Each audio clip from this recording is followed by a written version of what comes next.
একজন স্বৈরাচার শাসককে ক্ষমতা থেকে সরাতে কত মানুষকে রাস্তায় নামতে হয়? একজন স্বৈরাচার শাসকের পতন ঘটাতে কোন কৌশল সবচেয়ে বেশি কার্যকরী? সহিংস প্রতিবাদ নাকি অহিংস আন্দোলন? আর ক্ষমতা থেকে কোন রাজনীতিকে সরাতে এরকম বিক্ষোভ কত বড় হতে হবে? কত মানুষকে জড়ো হতে হবে? হার্ভার্ডের একজন গবেষক এসব প্রশ্নের উত্তর খুঁজতে গবেষণা চালিয়েছেন বিগত কয়েক দশকে বিশ্বের দেশে দেশে যেসব গণ আন্দোলন গণবিক্ষোভ হয়েছে সেগুলোর ওপর।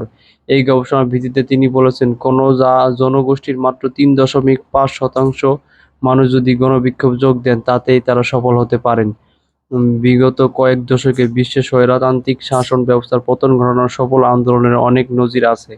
১৯৮০-র দশকে কমিউনিস্ট শাসন আমলে পোল্যান্ড হয়েছিল সলিডারিটি আন্দোলন। এর নেতৃত্বে ছিলেন শ্রমিকদের ইউনিয়নগুলো।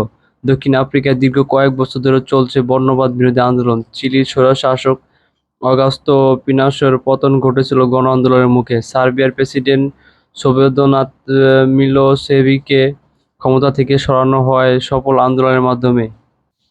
একেবারে অতি সাম্প্রতিককালের উদাহরণ আছে। তথাকথিত আরব বসন্তের সূচনা হয়েছিল তিউনিসিয়ার স্বৈরশাসক জিনে আল আবেদিন বেনে আলীকে ক্ষমতা থেকে সরানোর মাধ্যমে। সেখানে এই গণ-অভ্যুত্থানের নাম দেয়া হয়েছিল জাসমিন বিপ্লব। মাত্র গত বছর এরকম আরেকটি সফল বিপ্লবের উদাহরণ হচ্ছে সুদান। সেখানে আন্দোলনের মুখে ক্ষমতা ছাড়তে হয়েছে ওমর আল বশিরকে। একইভাবে আল জাজিরায় ক্ষমতা ছাড়তে হয়েছে আবেদেল আজিজ বুতেফ্লিকাকে। আমাদের স্মরণকালের মধ্যে ঘটেছে এসব সফল গণ আন্দোলন, আর এই আন্দোলনের পথে ধরে এসব দেশে বড় রাজনৈতিক পরিবর্তন ঘটেছে। এই মুহূর্তে বিশ্ব গণমাধ্যমের শিরোনাম দখল করে আছে বেলারুশের বিক্ষোভ। একটি বিতর্কিত নির্বাচনে প্রেসিডেন্ট আলেকজান্ডার লুকাশেঙ্কো নিজেকে বিজয়ী ঘোষণার পর সেখানে হাজার হাজার মানুষ রাস্তায় নেমে বিক্ষোভ করছে। এই বিক্ষোভ দমনে সরকার সেখানে নিষ্ঠুর বল প্রয়োগ করছে। অনেক বিক্ষোভকারীকে গ্রেপ্তার করা হয়েছে, বন্দী করে লোকজনের ওপর নির্যাতন করা হয়েছে, এমন অনেক অভিযোগ পাওয়া গেছে। তবে এখনো পর্যন্ত কোনো আন্দোলনই শান্তিপূর্ণ আছে। কিন্তু এই আন্দোলনের সাফল্যের সম্ভাবনা কতটা? এই প্রশ্নের উত্তর খোঁজার জন্য ইতিহাসে ফিরে দিকে তাকানো জরুরি।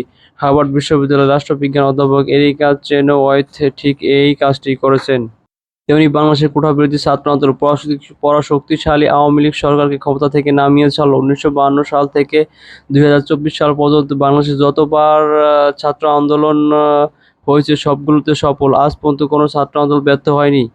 বাংলাদেশের ইতিহাসে সরকারকে ক্ষমতা থেকে নামাতে একমাত্র শক্তিশালী আন্দোলন হলো ছাত্র আন্দোলন। টানা ১৬ বছর ধরে ক্ষমতায় ছিল পরাশক্তি আওয়ামী লীগ। কোঠাবিরোধী ছাত্র আন্দোলনের মাধ্যমে ৫ই আগস্ট এই সরকারকে পদত্যাগ করতে বাধ্য হয় এই ছাত্র আন্দোলন।